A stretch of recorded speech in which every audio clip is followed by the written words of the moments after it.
All right, we are live. Hey, everybody. Welcome Hey. Hello, everyone. to the first episode of Carnivore Mastermind. This is a new series that I'm going to be doing Thursday evenings at this time, 6 p.m. Central, where we're going to try to have a panel of guests every week, different carnivore influencers who have different journeys, and the goal of this stream is to kind of take a topic or an idea or a question and get multiple different perspectives, and then I think multiples of us are streaming to different channels, so we'll try to take questions and commentary from all of you after we kind of get around the table here and let everybody introduce themselves and their channels and give their thoughts on the topic of the week. So I'm really excited for this. I think it's going to be a lot of fun, and I appreciate this panel of lovely people, lovely meat eaters who have joined me for the first episode. So you may have seen, if you've been following my channel, the topic for this week is macros. And this is something I've been experimenting with personally, trying to get to a more high fat approach. And I've been tracking recently. And so I was curious to know your thoughts about tracking and macros on carnivore or ketovore or keto. And let me pull it up here, because of course I got rid of it before we jumped on here. But so I gave you 4 choices asking you if you guys tracked this week. And the first option was, yes, I track my macros currently. Just 1 second, Boppers. 2, I've never tracked macros at all eating this way. The third option was, I used to, but not anymore. And the fourth choice was, I don't or haven't, but I'm thinking about starting. And then we got lots of different interesting comments on this topic. And so the majority of people voted for the second option, which is I've never tracked macros eating this way. 53% said that. Followed up by 24% said I used to, but I don't anymore.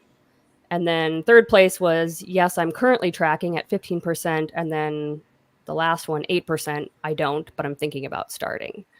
So that's kind of a breakdown of at least what people in my audience are maybe thinking about this topic. So I think I don't know for sure what everybody's time frame is as far as like if you can be here for the whole hour, but we're going to start with Christy because I know you are the first one that has to leave a little bit early. So we'll start with you and then we'll kind of go around and introduce yourself and what do you think about macros and tracking? Perfect.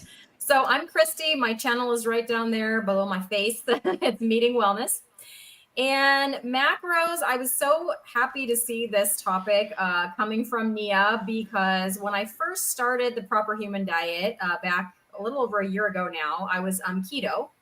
And at that time, I did track macros, but mainly for carbs. And then when I sort of slid, down into carnivore, I stopped tracking because I didn't need to track carbs anymore because it was basically any carbs I'm getting are the very minimal carbs from, eggs or whatever.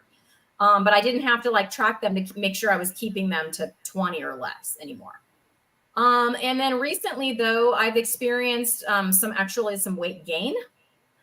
And then I got some advice to maybe track my macros again.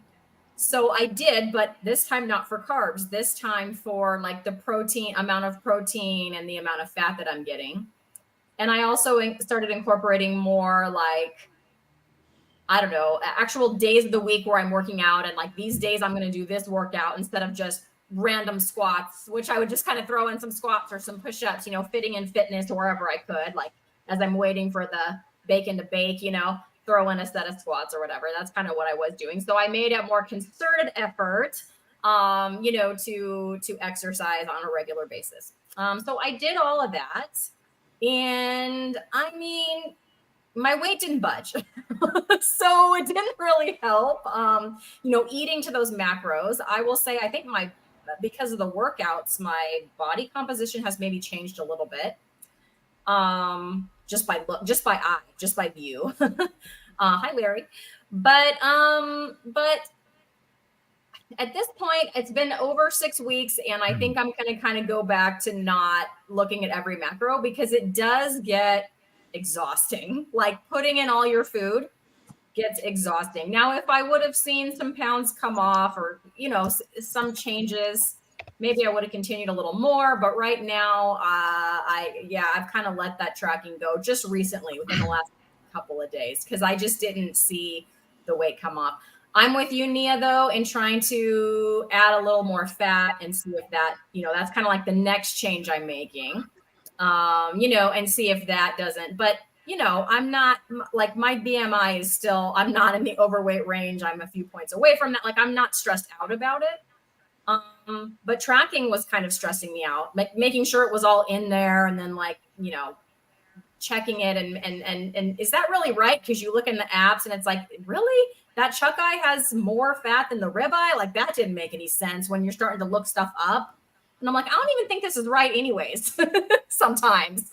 So that's kind of where I am with that. So I've been on both sides. Like I've tracked, I've not tracked, and also for different reasons. So.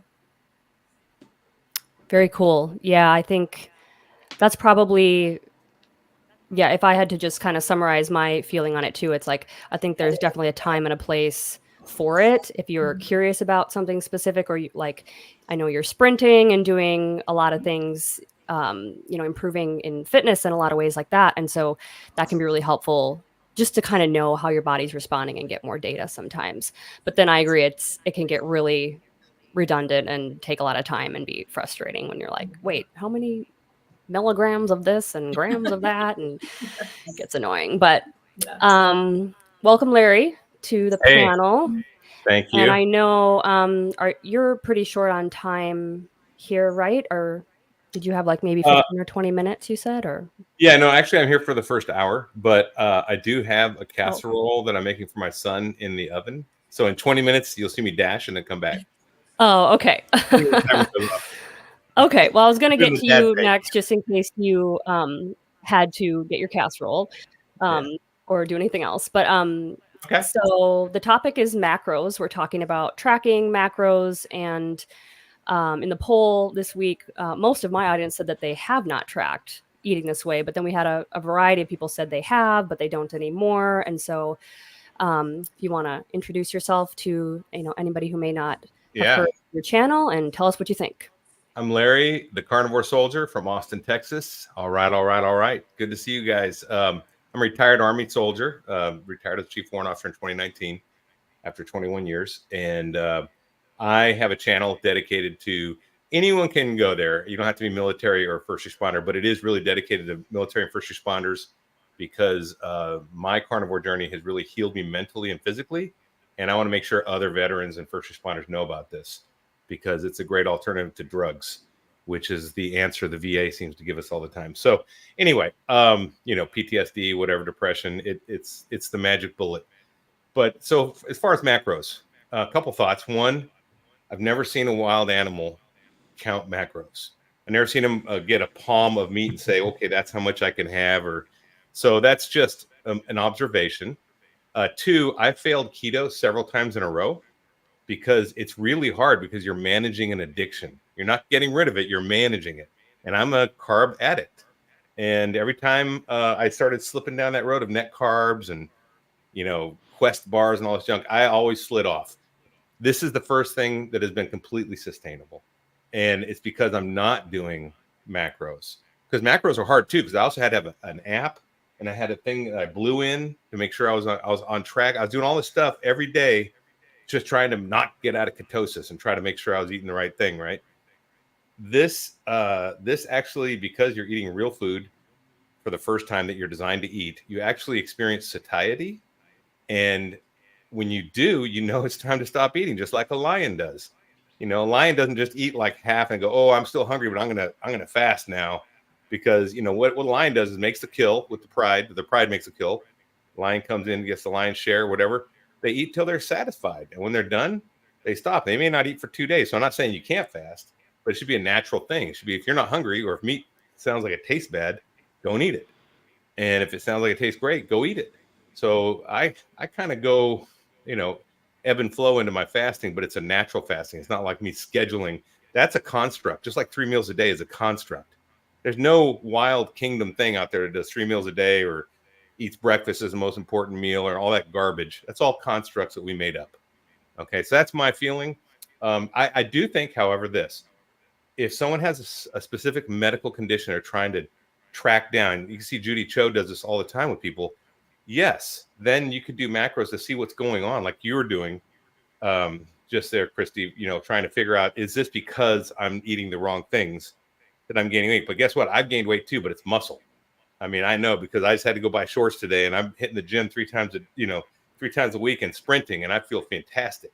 So you will put weight on as your body composition changes. Your bone density is going to go up, your muscle density and strength will go up. All these things are going to change, but my waistline is still the same, which is fantastic.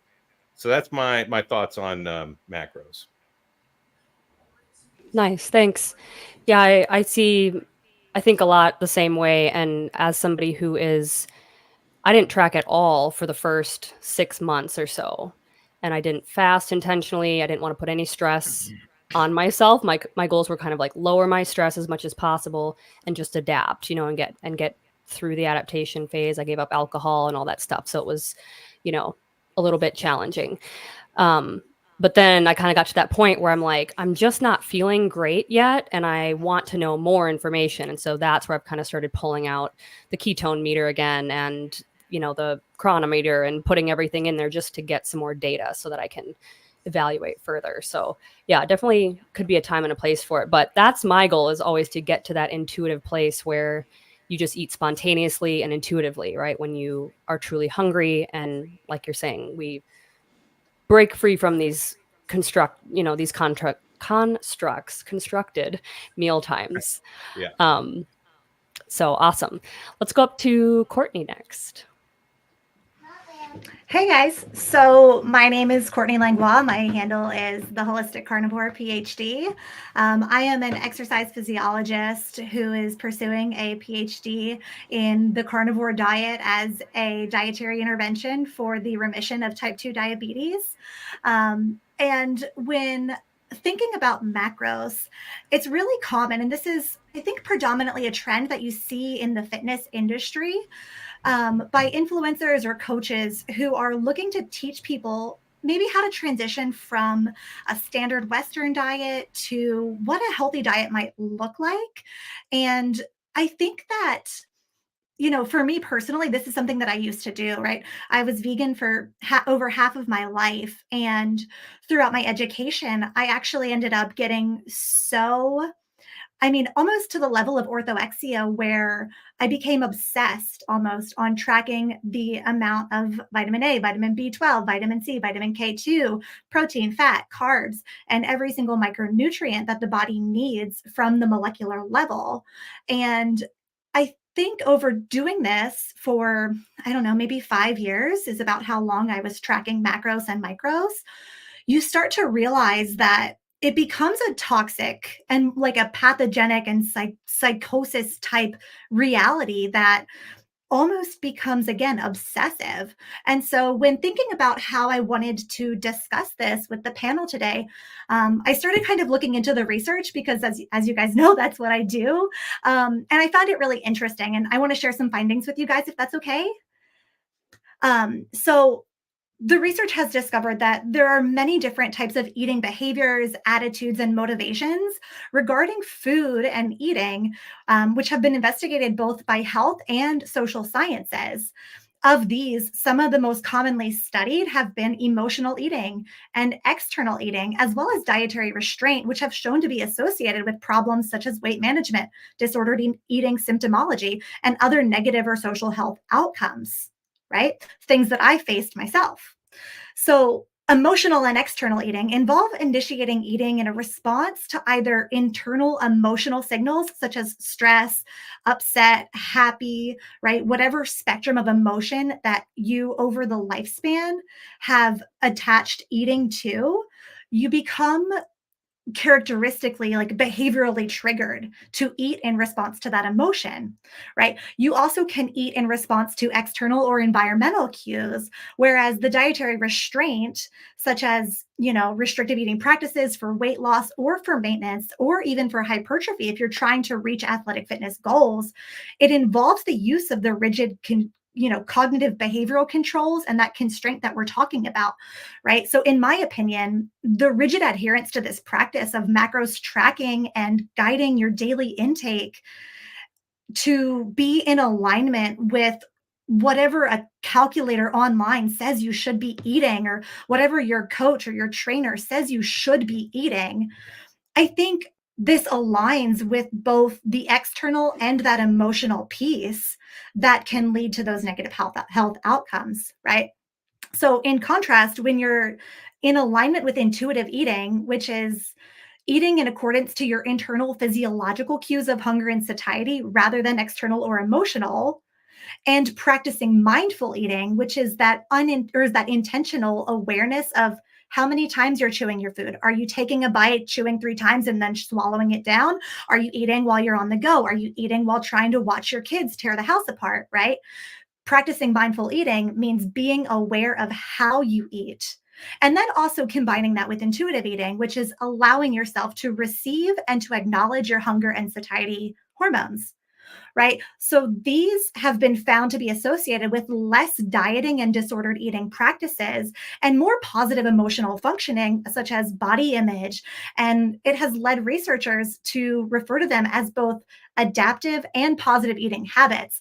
And so when you're on a carnivore diet and you're eating the ketogenic way, right, between the fat and the protein triggering those hunger signaling molecules to be produced appropriately and not inhibited by fiber and carbs and sugar and all of those molecules that interfere with the gut brain axis, it allows us to become more intuitive instinctually, if that makes sense, right? When we take a step back and no longer say I need to eat this much because I want to get healthy or I want to reach this goal, we allow ourselves to listen to our body. But hey, when you're eating this way, the food that you're eating is also assisting in that process. And for me, going carnivore was almost like a sense of freedom when compared to the half of my life that I spent obsessing so restrictively over a plant-based diet, because that's what we were told is the way to go. This is what we're being told to eat. This is how much we're being told to eat. So the ability to let go and not feel like you have to hit a specific number is not empowering in any defined way, but it's liberating. So That's excellent. Thank you. And thank you for sharing the research too. Yeah, you touched on a lot of points that I think are so valid, and just again, kind of the way that we're brought up to think around food. And a lot of us have watched other people in our lives count calories or count macros or try to lose weight that way, or live that kind of counting how many calories on the treadmill versus how many donuts I can have and all this kind of stuff. And it does become this sort of psychosis, right? Where you're just obsessing over every morsel and every, swing of your arm. And that's not good for anyone. And so, yeah, I think it's a journey, and that's something that I tried to let go of all of that and just eat my first 6 months. And I'm glad that I did that. But I'm also glad that I'm getting more information now, because I thought I was eating a high fat carnivore diet the first 6 months. I really thought I'm getting high fat, this is great. And then when I started measuring my macros in February, I realized, wow, I'm only at maybe 50-60% fat most days. And so just having, and I can't remember the phrase you used, but it was using these metrics, and then that is helping to establish the intuitive patterns that we then have. So it's I kind of know what is working for me now that I've been tracking a little bit more, and then I can use that to further the intuitive side of how I'm feeding myself. So that's great. Thank you. Rod, excuse me. I have allergies, if anyone can hear this, so I'm sorry I'm sniffly today, but how are you, Rod? Let's hear from you next. Great. So yeah, I'm Rod. I'm in Sydney, down under in Australia. I see another Aussie there, DC. How you going, buddy? So my channel is underneath there, Stay Strong, Live Long. I started off talking about the carnivore way of eating, but I've since added in exercise and mindset, a couple of other things, thanks to inspirational people like Neah. So as far as macros go, I'm a little bit like Christy, and when I was eating the mostly keto, I used to track macros, not religiously, but often, like I'd say a couple of times a week, just to see, where the carbs are at. But I'm about hacking things, about life hacking and essentially lazy. So I don't want to do anything additional that I don't have to do to get the result that I want. So I quickly found that doing that was just more stress than I would prefer. And when I started eating the carnivore way, I thought, that's it. I don't have to worry about carbs anymore because I'm basically not eating any, just a little bit in eggs and perhaps a little bit in bacon, but not much, definitely under 20 grams a day. So I thought, okay, just forget that. So I stopped tracking macros at that point. And I think something you said, Larry, I think this idea that we have to track macros, we have to track calories, we have to do things a certain way, it creates a little bit of cognitive dissonance when we say to people, well, just trust what your body is telling you. I think this is the thing that we've mostly forgotten, is that we rely on our health practitioners to tell us what we should do. We rely on other people to tell us what we should do. We rely on an app like Chronometer, which is a great app, but we rely on that to tell us what to do, instead of being a little bit quiet and going, okay, well, how do I feel after I've eaten this? How am I feeling? I've been eating this way for a while, and getting used to the idea that you can actually, your own body will give you the messages that you need to be able to eat the way that's going to work best for you. So I did actually, when I did the Lion Diet Challenge, which I finished a couple of weeks ago, I did actually track I just wrote down a macro. So just out of interest, that's what I got to. I thought, well, what are my macros? So what I ended up with was 60% fat, 40% protein. And the reason why I don't give this to people, because I had somebody ask me this morning, what should I do as far as eating goes? I just rely on what your body's telling you. And that kind of makes people raise their eyebrows, because everyone's different. Like everyone exercises differently. I've been weight training for 25 years. So, I've got a different amount of muscle mass to other people. Everything's different with everybody. We're all unique. So I don't think there's definitely no one size fits all. You've just got to rely on your own instincts and what your body's telling you what you should do, and perhaps use tracking, like Neah was saying, as a guide to give you some more information that can then help you make an intuitive decision. That's pretty much it. Great. Yeah. Are you still on Lion or still tracking, or are you back to regular carnivore? Yeah, no to both. I'm kind of, I do a little bit now. So if I feel like I've been snacking a bit too much, I just switch back to Lion for a couple of days. But I definitely stopped tracking after I did. Yeah, it was just one of those things I wanted to, because people had asked about it, and so I thought, okay, well, I'll put the data up there, but then that's it. I only did it for a week, and that was enough for me. Okay, awesome. Thank you. Okay, we've kind of gone in like a weird snaky line all the way up to the top. So we're going to skip me and go to Robin next.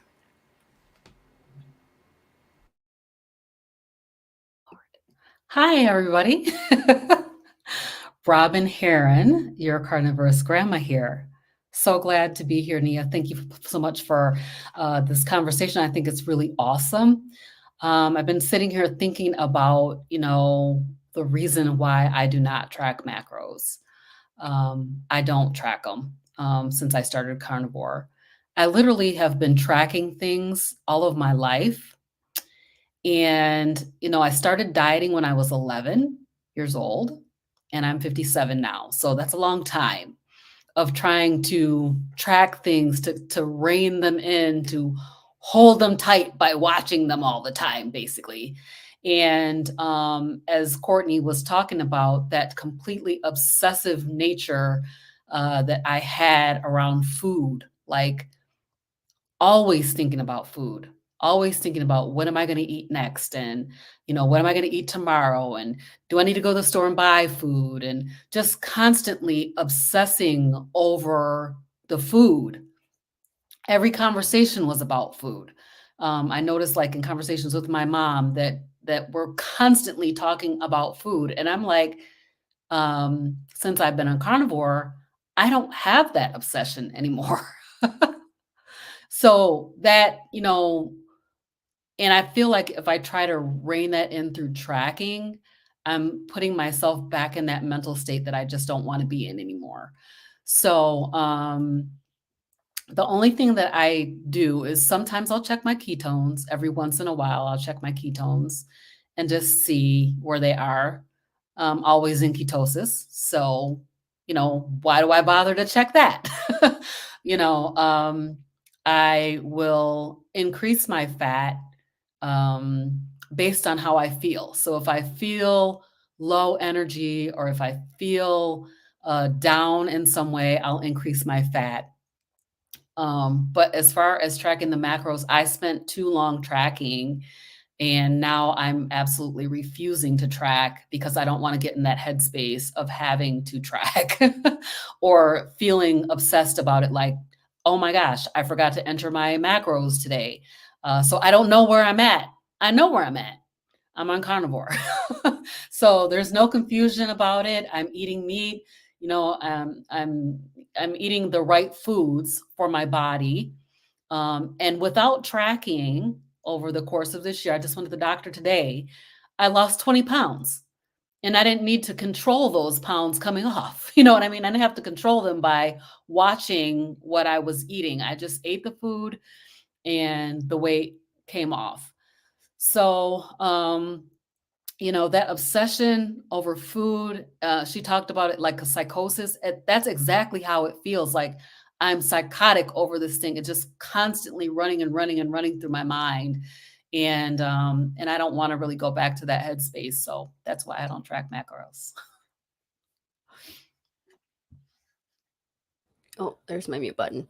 That's awesome. And I get goosebumps when I listen to stuff like that, because that, when you think about that many years of just having your mindset wrapped around that and having that as part of your daily existence, and probably you thought about that every single day, and it kind of rules a part of your life, and now to be free from that is so incredible. So I'm so happy for you.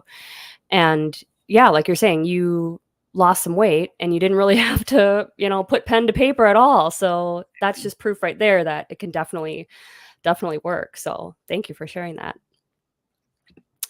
And you told us your channel, right? At Carnivorous Grandma? Yes, at Carnivorous In case Grandma. people haven't heard it. Okay, awesome. All right, Ellie's turn.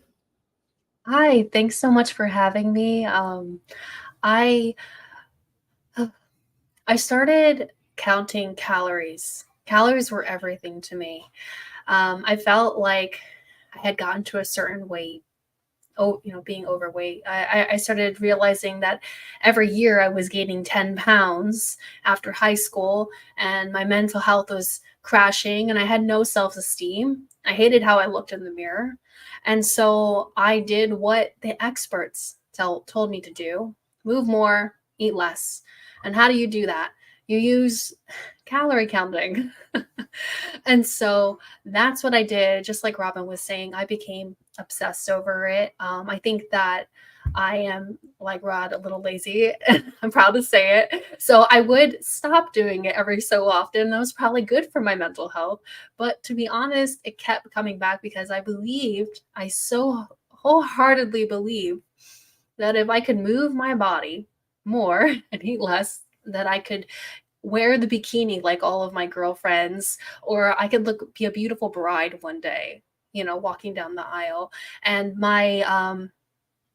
if you guys don't know me, my name is Ellie, and I have a channel called Nourishment Redacted.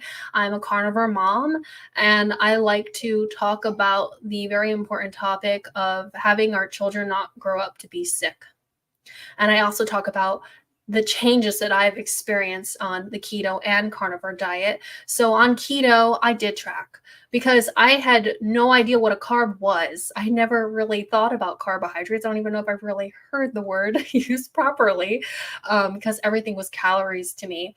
And so that became another thing stacked on top of this mindset that I had that, calories and carbohydrates and I had a better mentality with keto because I was like, oh, fat doesn't equal bad anymore. I was like, I let go of that mentality, which was a good thing. So I feel like keto was kind of pushing me towards what ultimately ended up being carnivore. And tracking really helped me with keto in the beginning because I was in the 6 months that I was able to do, and there's a reason why I stopped, which you probably don't know because I talk about it all the time, but those 6 months I did track. I used MyFitnessPal, a free app, and I tracked as much as I could, and I learned what carbs were, and I learned what my satiety signals were because it's like, oh, hey, I'm pretty full. And I kind of let go of that the calorie number because 1,200 calories was always in my head. That was the number that I needed to eat. And I wouldn't be surprised if I'm over 2,000 calories now. I don't track. And so that's been really liberating for me personally. And I don't want to grow up to be a mother, or like, I don't want my children to grow up seeing their mother constantly, like on her phone, tracking her calories or measuring myself like I used to all the time, or try to suck it in and feel, there's a lot. Like, I have true body positivity because I want my body to be as healthy as possible. And what happens when you feed your body the right amount of foods, the right foods, your body starts to respond, and thus you become the healthiest version of yourself. And so I'm down 70 pounds from my highest. My highest was 240 pounds. I'm around 170 now. And that weight, that number, this is about tracking. It's like that used to be a big deal to me. And every website online tells me I probably should be 120 or 130. But I'm happy at 170. I feel fantastic at it. And so there is no reason to, and I'm bad at math anyway, guys, let's be real. So it's like, I don't want to do that anymore. I focus on that intuitive eating because my stomach actually tells me I'm hungry now. I used to believe that the gurgling of the stomach, that was a fake thing that was shown on cartoons. Like, oh, I'm hungry. No, it's an actual real thing. And I rely on that. And, yeah, so I don't track anymore. I'm proud not to track. If there was a real reason that I had to, if there was something, God forbid, like an autoimmune condition comes up, or I really feel like I'm going off track, I know that I can use it as a tool. And that's it. Thank you. Thank you for coming to my TED Talk. That's amazing. And yeah, thanks for sharing that too. And that's such another testament to how far you can come from eating this way. All of the habits and all of the mindsets that you can shed around your body image and, what healthy is and what we're modeling for our kids. And I'm a mom too. And I think about that stuff all the time, because I know this little one is just absorbing every little thing that I do and say, right? And it's terrifying to think about, but it's also empowering, right? Because as long as she can see it's like, hey, I'm doing my best to make the healthiest choices and go about this in the healthiest way. And when I'm curious, I'm going to look into something, but then I'm going to kind of laissez-faire for a little while and just take it easy, like finding that balance and rhythm in my own health journey. Because I still have things to heal from. I mean, I come from a background of IBS and chronic digestive problems and brain fog. And I don't know, I never really considered mental illness a descriptor for me. But the further I go down this road, the more I realize, like, yeah, probably there were some, potential diagnoses there. And so, so much of that has healed, but I'm still dealing with some skin issues, a little bit of psoriasis, and my joints have been a little bit painful. And so, like, again, I think a few of you brought up autoimmune conditions and things like that. So like there are certain things that I think tracking and macros help us understand, especially from a high fat approach. So awesome. We made it around the circle. Thanks everybody for dropping your thoughts. And I've been trying to keep track of any questions we have here. I kind of want to open it up to questions and comments and just kind of open the floor to, whoever wants to jump in and answer. And then, yes, Larry, whenever you have to go, okay, go ahead. Yeah. So I have a question because all these people are here and we've all kind of said we don't track, or we may have in the past. I was wondering if we could maybe find out what the results have been of not tracking, like how long you've been on it and what the results were of not tracking. and that would be kind of good. I think Hmm. so we can see like who's, you know, how it's working for you, and if you've been doing it for a while. Yeah, that's great. And I think there's some people that mentioned a few things here, akin to what you're asking on both sides. And so I think, yeah, I guess that would almost be like another poll question, right? Like if Yeah. you have not tracked, list the results that you've had, or yeah, people can just throw it in, obviously, right here. But let's start with this question. Simpson John says, I've been weightlifting and was doing 130 grams. I guess that means grams, right? Each of fat and proteins. But lately increased my protein to 160, fat 100. Any opinion? Trying to get metabolism in line. Been stalled for 4 months. So has I'm guessing you mean your weight loss has stalled. If you wouldn't mind, maybe like how much have you lost already? Because I know, kind of the baseline answer is like the closer you get to your goal weight, the harder it is to drop that last little bit. And so it sounds like the things that you're doing, lifting weights, and then looking at the difference in protein and fat, that's probably what I would suggest right off the bat. But who else has a comment on that? You may. Oh, go ahead, Christy. You're muted. And there it is. Okay, I found my unmute button. Yay me. So I just in a similar boat as Simpson, except I went through a little bit of weight gain, and at this point, to sort of touch on what Larry asked and what Simpson is asking, and I don't know if this will help anyone because we are all different, right? But I started tracking in because of that, and I did specifically up my protein, and I did it very deliberately and strategically for 6 weeks, and my weight just basically didn't budge. So for me, Simpson, for my body, it wasn't raising the protein, that it didn't help me to lose any more weight. I didn't gain any more weight, and now I've just been kind of stable for a while. And I'm thinking it's because I went through a time like some of the other panelists talked about, a long time, like Robin said, although maybe not quite as long as Robin, but a good 35 years of my life of tracking everything that went in my mouth, just looking at it all the time. And then I also did serious restricting. Like there were days I'd eat 500 or 600 calories a lot of times. 1,200 calories would have been a luxury for me. And so I know my metabolism is totally screwed up, and I'm thinking, I'm hoping that this weight gain is my body sort of healing from that. And I'm at this point now with Ellie where I'm for sure eating over 2,000 calories a day. And now my weight has sort of stabilized, and I'm, for me, it's like, I got to look at that as a win because I'm actually nourishing my body now. And now whatever the weight does, it's going to do. Like I gave it a concerted effort for 6 weeks, but I know I'm not going to go back to that place where I was. I'm not going to do it. So if this is the weight my body wants to be, then so be it. So at this point, I'm no longer tracking because, I tried it. It didn't work. I am upping the fat for sure just by doing butter, but how much, I don't know because I'm not tracking it. So it looks like he lost 30 pounds the first month. And that was in April. So that was a year ago. And then you haven't lost any since then. But the thing is, the scale is the worst indicator you can use. You need to look at non-scale victories. Have you had to buy new clothes? Are you losing sizes? Because you're going to put on, especially if you're lifting, you're going to put on muscle and bone density. And those both weigh a lot more than fat does. So you should change your composition of your body, even if you stay the same weight. And also you could be healing. I mean, depending on how bad you were, I mean, you might not lose weight while your body's trying to heal itself. I'm 58.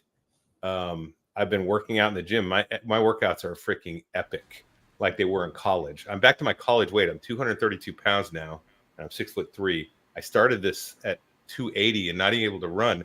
I'm running sprints now. So you just have to trust the process and keep going. Now, I would just say, personally, I wouldn't even count macros while you're doing this. If you're just trying to lose a lot of weight, maybe you look at how often you're eating, if you're snacking history. Maybe you look at types of fats you're eating. Are you eating ruminant animals? You tried lion, that kind of stuff. Maybe narrow things off your diet, dairy, any sweeteners, that kind of stuff. I don't know. I don't know enough information. That's just what I would say as a guess. Right. Anyone else have a comment? I was going to say, I like what, go sorry. ahead, Rob. Go ahead. There was just one thing. It's different for everybody, but I found personally, if I want to get leaner, cut out cheese, cut out cream. That's it. It just works. Like, I don't know what it is. That's the thing. Like, is it additional calories, or is there some other physiological thing about it? But I can guarantee if I feel like I've been snacking too much, I'd cut those things out and it happens really quickly. So sometimes it's something simple like that you can do, and sometimes it's to do with macros. So I guess, once again, like I said before, there isn't a one size fits all, and there's different things you could try. But I think the less that you stress about it, because stress is one of those things that raises cortisol and will just cause your weight loss to stall immediately. The less you stress about things and like fret about things and worry about things, the better you'll be. So I think if you can take a more an easier approach and just find a structure, carnivore is a great structure that works for you, and perhaps the foods that you feel good when you eat them, and you don't feel like you're binging on them, or you're not inclined to overeat on them. You find that sort of set of foods and just stick with those. I think you'll definitely get some great results. And one more thing, when I started, I didn't really have a whole lot of weight to lose, but I immediately gained 4 kilograms when I started with carnivore, and it's just kind of stayed that way. So it's interesting how your body adapts to different things, and it's just stuck like that. So I think if you just follow the protocol, it will definitely work for you in the end.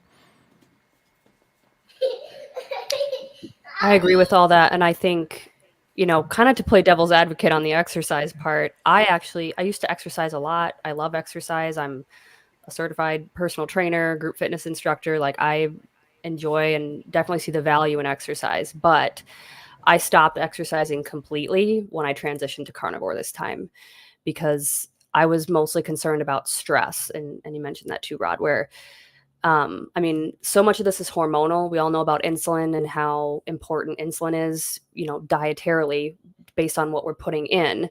But, and I don't know if you're male or female, or, but I know, just being a lady, like, my hormones felt completely wrecked when I finally got here. I felt like my body broke this summer, like, from stress and just life and chronic, all this stuff, right? And so I just thought, well, I'm cutting any kind of additional stressor out of my life, including intense exercise. So I've only been stretching, doing light yoga. I do Pilates like maybe once or twice a week if I feel like I have the energy for it, but it's like super beginner, basic, easy. And so, not saying don't exercise, but I know, just walking, just getting movement in, gentle stretching, things like that can be so healing, especially if, again, we don't know all the details, but it could be that your body's just going through something right now and it's trying to heal something deeper, and weight loss would be actually a sign of danger, or a sign of like, oh, there's not enough. And so that could actually be a stressor that your body is. I have no data to back this up. Just a second first.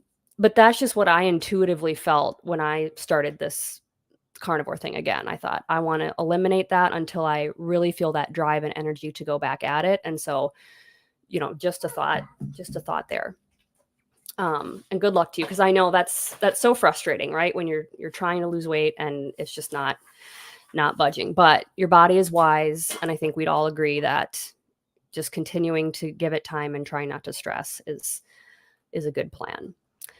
I just wanted to add on that we all, I think, know and understand that certainly the carnivore way of eating is not any type of a crash diet. And what everybody's saying about the body needing to heal.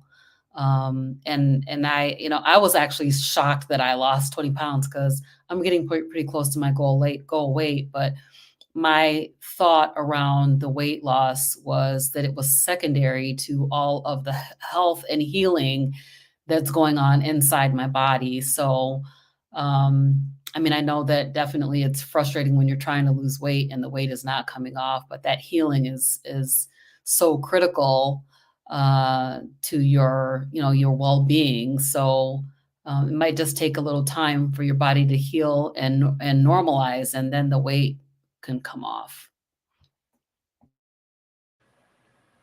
Absolutely. Deb says, I tracked for over 10 years doing low carb and keto. This year, however, since I've gone carnivore, I have stopped. Not sure yet if that is good or bad. I'm not either. How are you feeling? How are you doing? What are your goals? And I don't know if maybe you added more to that down under here somewhere, but that's interesting. What are y'all thoughts on that? Like, does carnivore make a difference versus keto? I think Larry, you mentioned that too. Like, you were on keto before and you track, and then now you feel like you don't need to. Yeah. That was the downfall of the keto diet for me. Every time I did keto diets to get ready for military schools when I got older, because I retired at 52, and once I hit my 40s, I really had to prep for schools because they're very physical. And as soon as you get to the school, you have to do a PT test, and they score you, and you have to compete, and you have to make it through the school without injury, or you get rolled out. So every year I went to a school, I would do keto because I knew it worked, and it did work. But I always resolved at the end, at the end of school, I'm like, man, I feel great, my energy's up, and I always had the weight loss and the energy gain, but I never had any of the healing, because I think I probably had about 10% of the effects of a real ketogenic diet. When I say real, I mean like carnivore, where it's really you're in full ketosis. A real, I would say it's a fasting mimicking diet. So once I was on a real fasting mimicking diet, then I got all the other benefits. And like I like to say, is come for the weight loss, stay for the non-scale victories, right? Because that's where it's at. But yeah, so I would get ready, and I would always fall off because invariably I would have a holiday come, or I just do a little cheat, or I just look for the net carbs thing and play that game, and then finally slide off and say, forget it, I'm done. But this one never had that issue, and I've been on it. This is my 1 year, March 22nd. I'll be 1 year carnivore, and it's my carniversary, so I'm pretty excited about that. And yeah, so and just another thing on the exercise, I started this just walking because I couldn't run, and I was 280 pounds. And I just walked for I didn't start lifting weights till December. And in December, I thought, I wonder what it'd be like to lift weights like this. And I started lifting. I tell you, it's anabolic. I feel like I'm on steroids. I'm just like pumping like I was in college and getting great results. And it just feels fantastic to be doing that again. So, but you have to listen to your body. I didn't start lifting right away. I wouldn't recommend that. Like you said, Neah, you need to let your body normalize and get used to what the new normal is before you start introducing new stresses. I Agreed, agree. yes.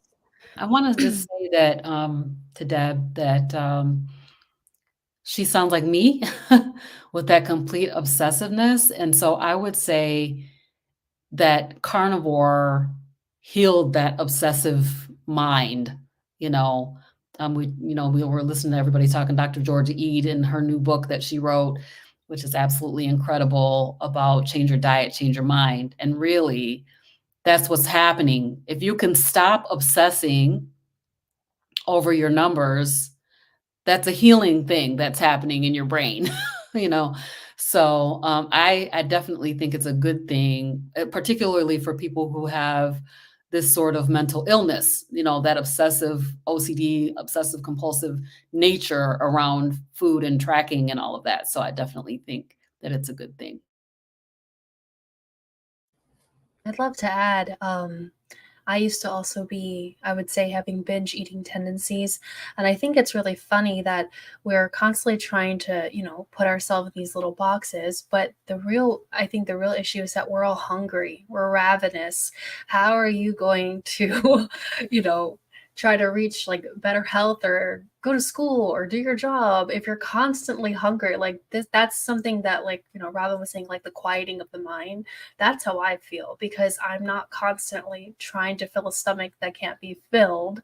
And with keto, it kind of was like a game sometimes, because like Larry was saying, because I would be like, oh, this only has this many carbs, and then I can eat this and kind of try to squeeze it in. And I was like manipulating myself into thinking that, like, you know, this was good or bad or whatever. But like, I feel like with carnivore, the hunger is gone.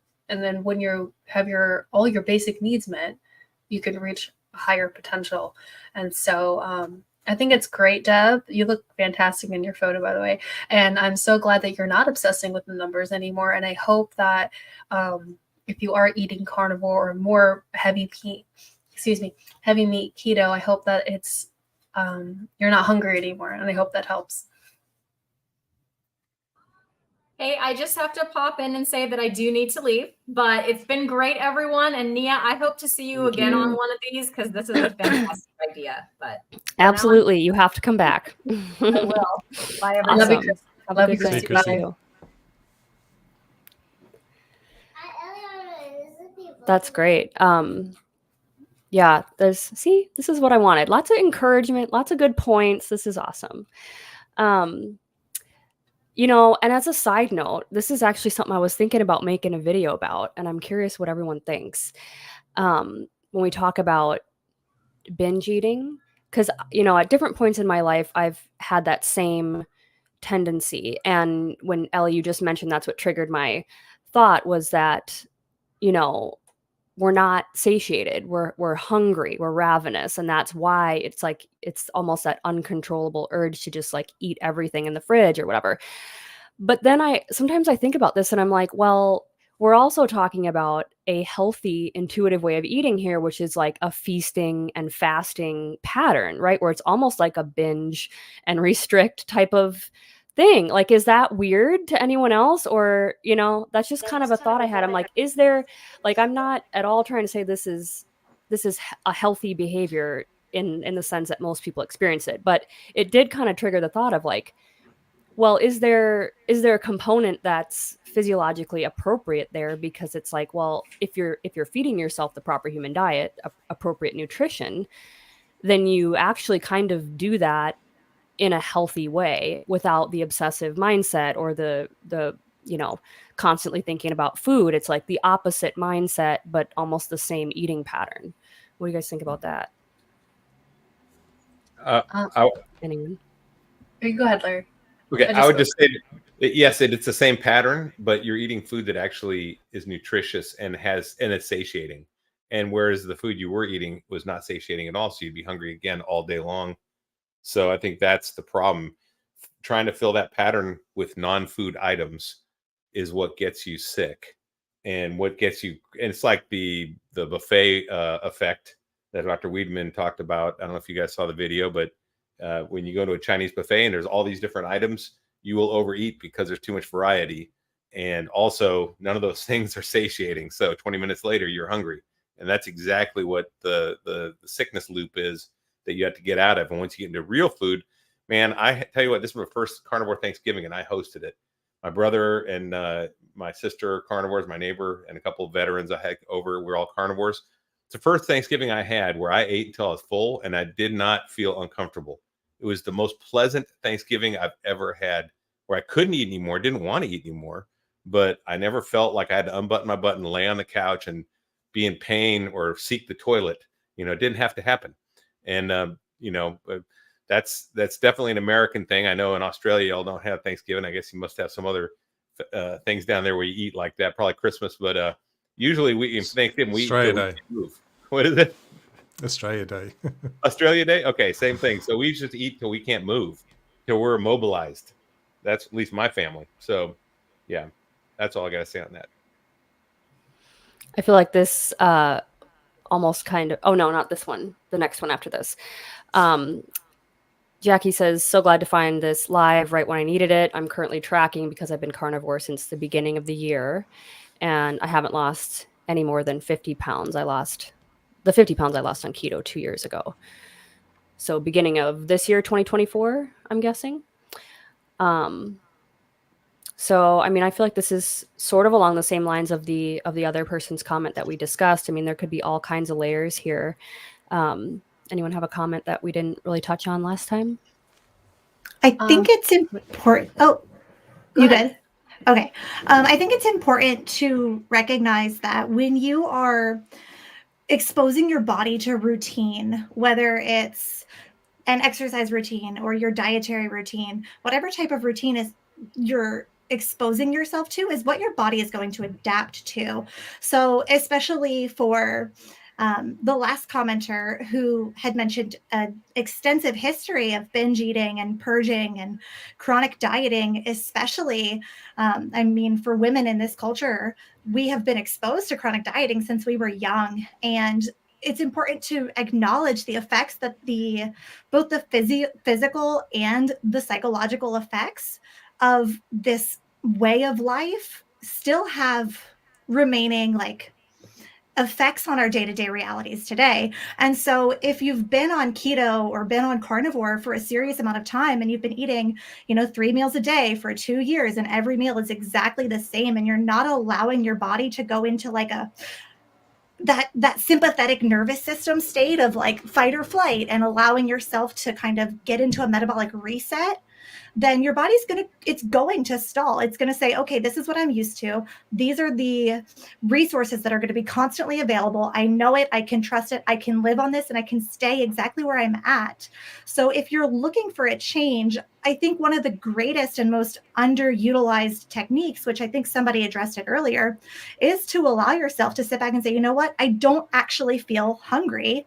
Let me choose to not eat. And so one of the things I tell my clients all the time is one of the best things you can do is take a 1-day fast, take a 24-hour fast, take a 3-day fast, allow your system to almost hit that reset button and then maybe reestablish and kind of realign what your goals are and kind of fine tune your diet based on those goals. So if you're looking to lose weight, maybe you need to drop back into OMAD, because if you're eating 2-3 times a day, especially if it's heavy in protein, you're going to increase that insulin secretion. Your body is going to want to store fat and not burn it.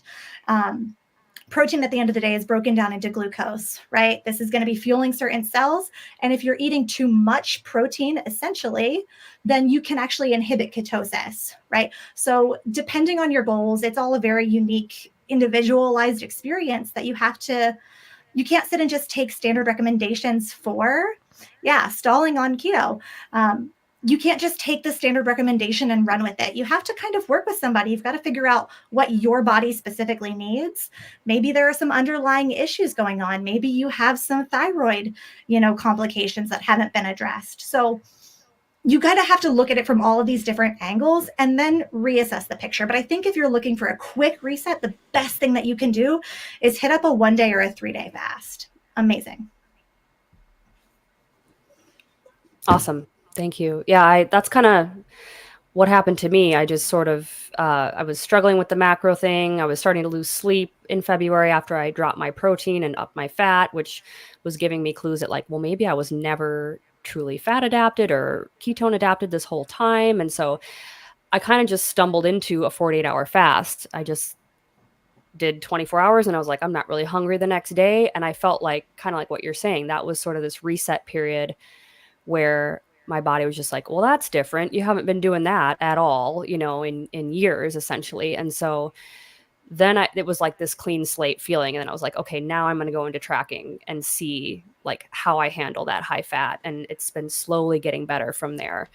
And, I'm not coming to this either from a weight loss perspective, but more of a healing and inflammation perspective. So yeah, I've had my days and I've posted videos about that too, where some days I'm just like, why is this not happening overnight? And it's frustrating sometimes, but it does just take time. And there could be, like Courtney's saying, underlying things that need to be addressed. So, we're coming up on the hour. I can stay for a little bit yet if anyone else can, but I want to be respectful of everyone's time if you need to jump out of here. But, I gotta go. You're going? Yeah. Robin, you're going? Okay, everyone has to go. Okay.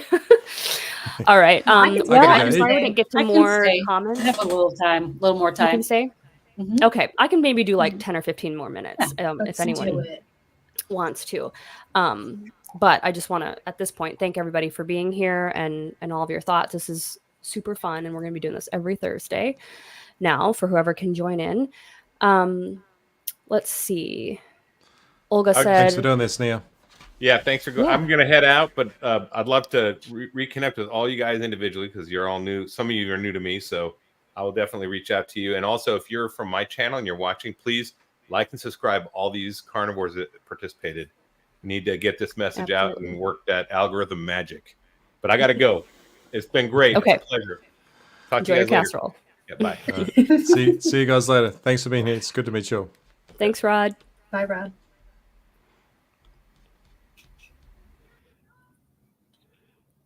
And then there were 4. Okay. And then there were 4. This is the one I thought the comment kind of pertained to.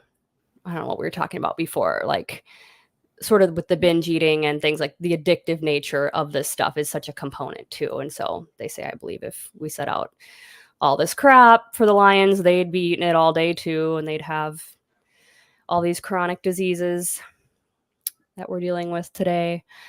The Dude Abide says, thanks for your continued service, Larry. I agree with you, but also think some people have eaten so badly for so long they don't know when to stop or what real hunger feels like. I know I kind of experienced that for a while. Yeah, I kind of want to chime in on this one and around that binging behavior as well. Because if you think about the binging and purging cycle, you know, when you think about the way that you're eating on a carnivore diet, you eat until you're comfortably stuffed, and the food doesn't taste good anymore, right? So your body basically tells you that you're done eating. But I feel like with binging, you keep stuffing it in long after it tastes good. And, you know, even the most tastiest, nasty food, you know, you're going to keep eating it and just stuffing it in until you're overly stuffed. And then, you know, if you're a binge purge person, then you're going to purge that out. So I do want to say that I don't really feel like it's the same eating till you're comfortably stuffed, as opposed to eating in a binging type of way. Though sometimes it feels like that because you're eating until you get full, which is like when you were doing 1,200 calories a day, you never ate till you were full. You're always hungry, as Ellie was saying, you know. So it might feel kind of like that, but I do feel like it's different because of the mindset around it, and then also, you know, stopping eating when the food stops tasting good, and it's meat in particular is a great way to eat. But when you're eating well beyond your capacity, and to the point where you have to release it, you know, some kind of way, that's just a different mindset. Yeah, I would say that the feeling for me, I would love to frequent a buffet, especially like some kind of Asian or sushi buffet. Like I was always down to go there back in the day. And I would say that it was like you could feel like the food coming up into your stomach, or you feel like, you know, you're sick up here. And then I'd say like, so there's like that stretching feeling. I remember thinking like, if my stomach is stretching, I've eaten enough. You know, and so I kind of fell into that volume, like eat more lettuce and spinach and fill your stomach. And so that would just make me constipated. Let's just be real. And so now on carnivore, I just feel like I'm not stressed out anymore. I feel calm. Like, and I just like, I don't know, it just feels like, you know, like I ate a light meal almost, even though it was way more food, probably nutritionally, that I've had before. I wanted to just share that different feeling because sometimes people don't really know what we mean by when we say comfortably stuffed. I think there's a big difference. I think you mentioned it, and I know that Dr. Chafee mentions pretty frequently about eating until the meat no longer tastes good. And for me in my carnivore journey, I mean, I'm just coming up on my 1-year carniversary, and it wasn't until like, I don't know, maybe 3 or 4 months ago where, and I try to eat mostly lion for perspective, but it wasn't until like quite a few months into this process and this way of eating where it's like, you know, I was having my dinner and I generally have like about a pound of red meat at dinner every night. I try to just eat 2 meals a day these days and a pound of red meat at night. But one day I was like maybe 3/4 of the way through my steak, and I was like, if I take another bite, I'm going to be sick. And it was in that moment that I was like, oh my gosh, this is what satiety feels like. And at that point, if you feel like one more bite is going to make you go puke, then you've probably had a couple too many bites. But like, it should be this kind of like wake up call type feeling. But then once you have felt that, and once you acknowledge what that feeling is, it really can serve as a guide for how much you need to eat. Because when it comes down to like your basal metabolic needs, everybody is different, and you have to calculate in your energy expenditure. So for the people who are watching and asking, is this enough? Is that enough for fat and protein? You've got to take a look at so many different things between hydration status, energy expenditure, your basal metabolic rate based on your size and your musculature, on what your body's actually burning. So for me, I'm about 5'5", 125. About 2 pounds of red meat a day is all that my body needs. And if it gets to the point where I'm at 1.5 pounds and my body says, whoa, sis, you've had enough, like that's a really awesome feeling to be able to say, you know what? I know that my body is fueled and that I can stop eating. I don't have to pressure myself, and I don't have to feel like I can't eat because I don't know when to stop. I agree. And I love all the nuance that just happened in all those comments, because I think that's so important when it comes to, all of this in the adaptation phase. And then, like you're saying, it took 9-10 months even to kind of get to that point. And I felt a similar experience where I thought, eat till I'm comfortably stuffed. Like, what does that mean? And coming from a background of digestive problems, like I'm so hypersensitive to every little gurgle and thing that happens down there. And so, there is that anxiety about eating too much. And then is that going to make me have to, run to the bathroom? Am I going to get sick? Like, or if I'm not eating enough, then I get lightheaded, and the electrolytes and all these things. So it can be a lot to balance. And I feel like the theme of this whole stream is like, it takes time, it's kind of like we're all working through these things, and we're all a little bit different. We all have different health histories and goals. And so that can be frustrating when sometimes you go online and you see like, yep, 30 days and I'm perfect now. And if you're not falling into that boat, you feel like, well, what's wrong with me still sometimes, and I know I felt that way. And so that's why, I love everything that we've talked about tonight, because there's lots of different ways to look at this stuff and find solutions. So I am struggling to figure out all the comments on here. But someone did have one more question that I think we can throw up here. Riffs by Chris says, anyone know if constant runny nose is oxalate dumping or histamine? Carnivore a month, had it the whole time. I know what I would guess, but does anyone want to go I know first? my guess. I can guess. I'll guess first. 1, 2, I'm going to 3. guess histamine. Histamine. That's what I would say too. Yeah. And that's so such a weird oxalate. one. Oh, Go ahead. sorry. So oxalate dumping usually manifests on the skin, and it's usually pretty visible, like development of rashes, or all of a sudden I have eczema, right? Or maybe you think you have psoriasis. That would be oxalate dumping. And those are generally autoimmune conditions, and eating a really strict carnivore diet can actually resolve autoimmune.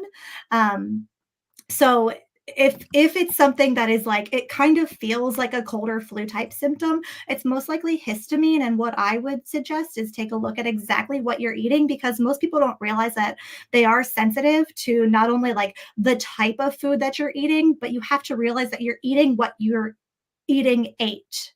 Did I say that right?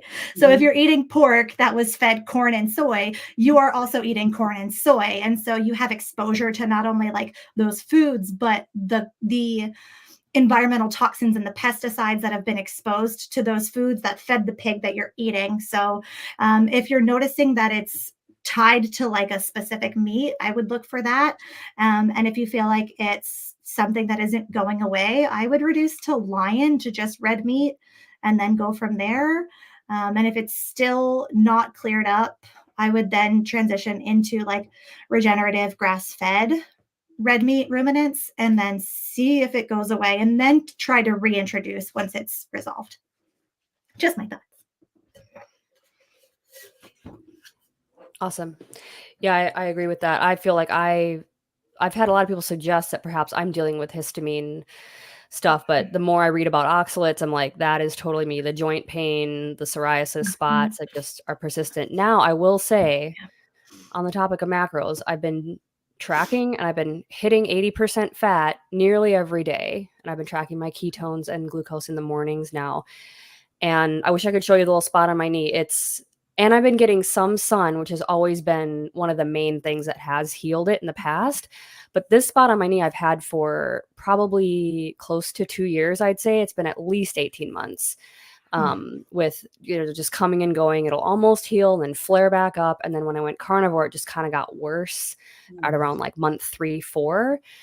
And it hasn't backed off even doing the lion diet for 30 days, which maybe I should have given it more time. But anyway, I've noticed since I've really bumped up my fats and gotten in the sun a little bit, it's, I'd say, 70% better now.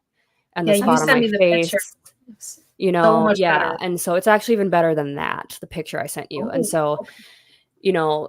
Again, kind of playing around with different things, like, well, if it was oxalates, you could try potentially adding in like a cup of tea, like Sally Norton talks about, or like a little bit of dark chocolate if you can tolerate any, I think olives even, she suggested, things like that. If you have like just a small amount of that and your symptoms back off, then that could indicate that it's the oxalate problem versus, the histamine problem.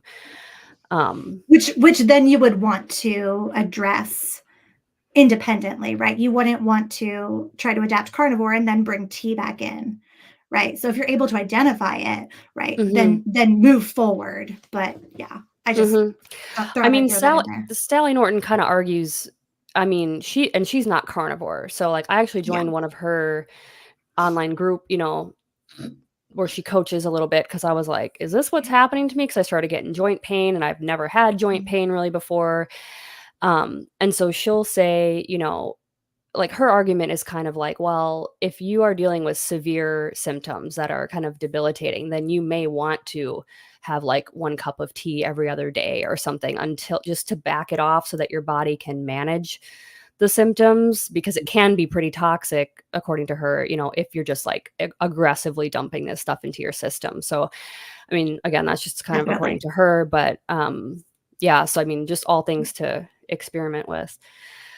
Okay, I feel like we have so many comments, and I feel bad we didn't get to everyone's questions, but I don't want to keep y'all super late. I think Mentor Jessica, you were in here talking about you upped your protein, and then but you had to add in some more fat, I think you said, because you were feeling hungry, and now doing a 3-day fast to help reset. So awesome. Yeah, we got a lot of stuff in here. So should we do this again next week? This was fun. I would love to. So I do want to say that I'm seeing a comment in the chat asking about, it's by Riffs by Chris. The second part says, but if I went back to SAD diet, would it go away? Talking about this reverberation in the head plugging up. So I highly recommend that you do not go back to a processed food standard American diet. If you want to go, if you don't want to stay on carnivore, go something like ketovore or keto, whole food keto, where you're eating. If you really feel like you want to eat vegetables, then you can do that. But I would definitely not go back to a processed food standard American diet. That's a terrible idea. Sorry. But I can understand their frustration. They're like, if I just go back and then I can restart all the heal. Yeah, it's hard. I know. I hope you find but not the processed foods. No, of course not. Food, right? It's toxic. So definitely you don't want to go back to that. You don't want to go back to seed oils. Yeah. So I would never suggest going back to a standard American diet or a standard Western diet, as was mentioned here. But certainly you could add in some variety of food that's not meat, like vegetables and things like that. But I definitely would not recommend the standard American diet, because it's just full of toxins. Oh yeah. Don't go back.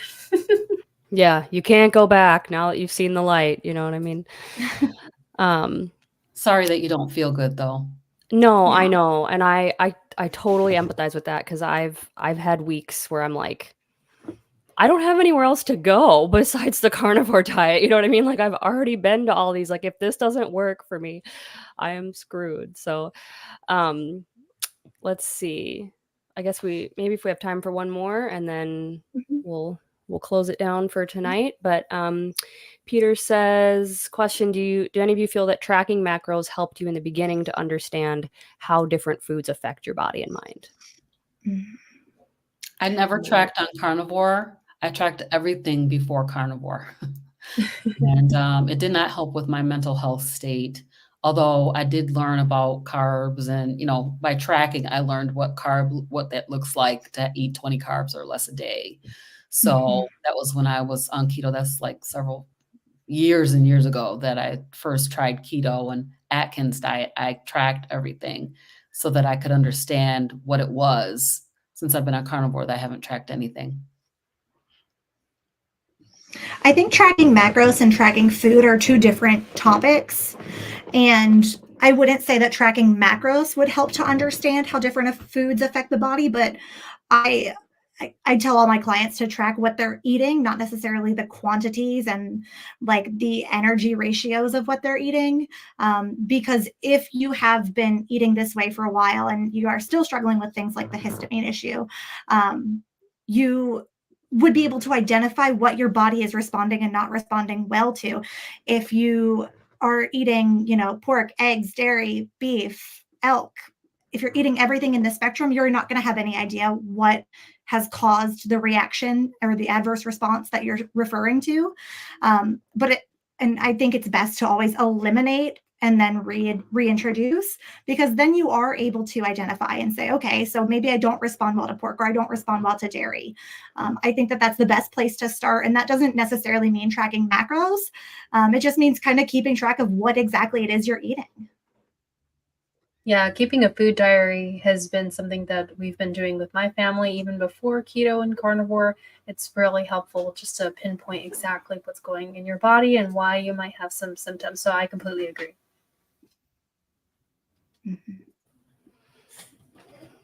Love it. Yeah.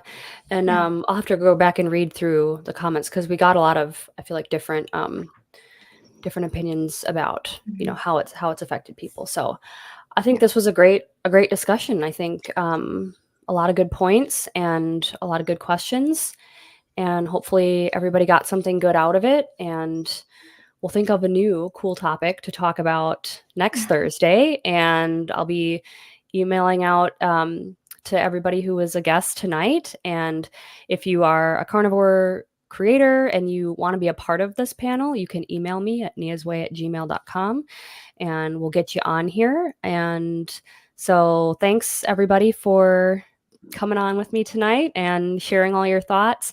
And I don't think I preemptively put everybody's tags here in the description, but I will do that afterwards so that everyone can go subscribe and check out all of y'all's awesome channels.